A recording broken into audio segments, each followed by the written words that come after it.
इस्लामी धर्मगुरु council party के प्रमुख मौलाना तौकीर रजा खान ने अनुभवी राजनेता लाल कृष्ण आडवाणी को भारत रत्न देने के केंद्र सरकार से हालिया फैसले की आलोचना की। अपनी भड़काऊ टिप्पणियों के लिए मशहूर तौकीर रजा ने एक प्रेस वार्ता के दौरान अपने विचार व्यक्त किए। उन्होंने आडवाणी पर विभाजनकारी राजनीति करने और देश में नफरत फैलाने का आरोप लगाया।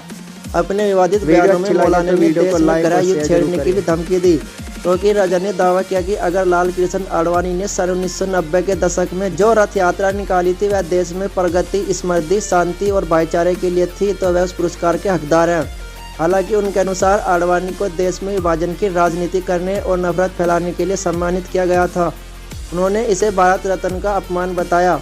उन्होंने कहा कि देश में वर्तमान राजनीतिक स्थिति घृणा, बेईमानी और अन्याय से घिरी हुई है और ऐसा माहौल बनाने में शामिल किसी व्यक्ति को पुरस्कार देना प्रतिष्ठित पुरस्कार का अपमान है। उन्होंने कहा इस मुद्दों के लिए अगर कोई जिम्मेदार है तो वह लाल कृष्ण आडवाणी। वह लगातार आडवाणी को पुरस्कार देने पर निराशा व्यक्त करते रहे। उन्होंने भी कहा कि यह पुरस्कार उन लोगों को दिया जाना चाहिए जिन्हें समाज के सभी वर्गों द्वारा स्वीकार किया जाता है और जिनके कार्यों की राष्ट्र प्रशंसा करता है। मौलाना ने कहा जिसने देश को बांटा, नफरत फैलाई और देश में नफरत का माहौल बनाया उसे भारत रत्न नहीं दिया जाना चाहिए। नाराज इस्लामिक मौलवी यही नहीं रुके, उन्होंने देश में गृह युद्ध की चेतावनी भी दे दी। उन्होंने कहा कि यह मुसलमानों के धैर्य का ही नतीजा है कि धार्मिक तनाव नहीं बढ़ रहा है। मुसलमानों के नियंत्रण खोने के प्रति आगाह करते हुए उन्होंने कहा अगर हमारे नौजवान काबू से बाहर हो गए तो भारत को गृह युद्ध से कोई नहीं बचा सकता।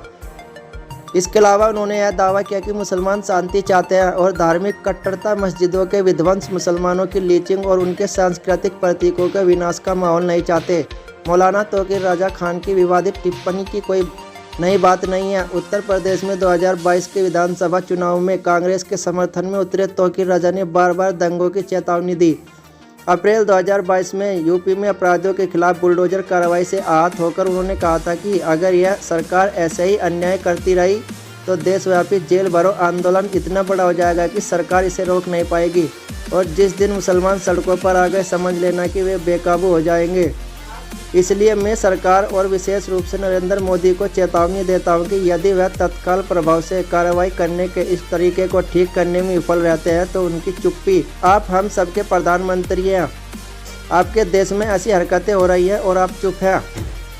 जनवरी 2022 में उन्होंने 20 लाख मुसलमानों की भीड़ को संबोधित करते हुए ऐसी टिप्पणी की थी। उन्होंने कहा था कि मैं अपने मुस्लिम नौजवानों के अंदर गुस्सा देखता हूँ। मुझे डर है कि जिस दिन यह गुस्सा फूट पड़ेगा मैं उन पर नियंत्रण खो दूंगा। मैं अपने हिंदू भाइयों को चेतावनी देना चाहता हूँ कि मुझे डर है कि जिस दिन मेरे मुस्लिम नौजवान का कानून हाथ में लेने के लिए मजबूर हो गए आपको भारत में कहीं छिपने की जगह नहीं मिलेगी। बता दें कि मौलाना तौकीर रजा खान कई मौकों पर कांग्रेस गठबंधन कर चुके हैं। उन्होंने यूपी में 2009 के आम चुनाव में भी पार्टी का समर्थन किया। वीडियो अच्छी लगे तो वीडियो को लाइक और शेयर जरूर